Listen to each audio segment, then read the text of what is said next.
Elle a trouvé un homme sauvage gigantesque dans un tas de neige. Il était tellement impressionnant qu'elle en a perdu ses mots. Un vrai look de sauvage. Elle était sur le point de lui parler quand il lui a donné un coup de poing. Jamais elle n'avait vu quelqu'un d'aussi brut. Puis, il a attrapé un poisson vivant et l'a dévoré cru. Il avait l'air affamé, comme s'il n'avait pas mangé depuis des siècles. Elle a eu peur qu'il la dévore aussi. Elle a sorti son téléphone pour appeler la police. Mais le problème, c'est qu'elle avait une cérémonie pour le prix du chef de l'année à 10 heures et le temps pressait. En le voyant dévorer, elle a eu une idée. Il avait un visage de héros de cinéma sous toute cette crasse. Elle a sorti un poulet rôti de sa poche et a commencé à l'appâter discrètement. Elle avait aussi besoin d'un cavalier pour la cérémonie. Comme une chatte attirée par du lait, elle l'a convaincu de la suivre jusqu'à l'hôtel. L'homme sauvage était tellement excité qu'il ne parlait même pas correctement. Ce type était un vrai gourmet, niveau 100. Elle a saisi l'occasion et l'a vite attaché pour le transformer un peu. Elle a pris une fourchette et l'a glissée dans sa bouche. Ses dents étaient remplies de trucs bizarres. Algues, baies et on ne sait quoi d'autre. Elle a failli vomir à cause de l'odeur de son haleine. Elle a attrapé un citron,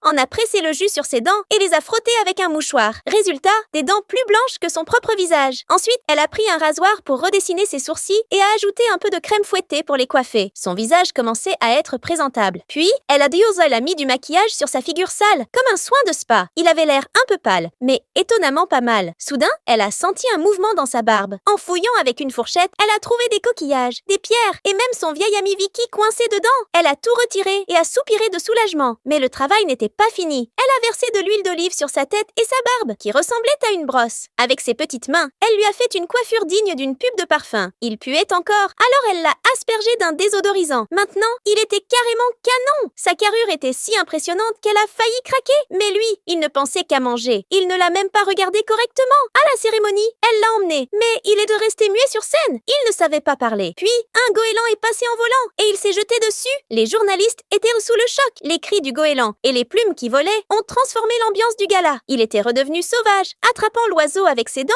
pour en faire une sorte de bouillie. Furieuse, elle lui a mis une gifle. Le goéland s'est libéré et, en colère, a fait ses besoins sur sa tête. Elle était hors d'elle. Le lendemain, les journaux titraient « Les folies du petit ami du chef de l'année ». Résultat, plus personne ne venait à son hôtel. Elle était déprimée. Puis, on a frappé à la porte. C'était lui, l'homme sauvage. Elle voulait le chasser, mais il a claqué des mains et des dizaines de goélands ont envahi la pièce. Les oiseaux volaient de partout, volant même son vin. Elle était dépassée, mais un couple a pris des photos des goélands et les a postées sur les réseaux sociaux. En un rien de temps, l'hôtel est devenu viral. Les gens faisaient la queue pour voir les oiseaux. Son hôtel est devenu une destination tendance. Et en 6 mois, elle a atteint un de ses rêves. Tout ça grâce à cet homme sauvage, qui est maintenant son mari. Pour la partie 2, abonne-toi et écris partie 2 en commentaire.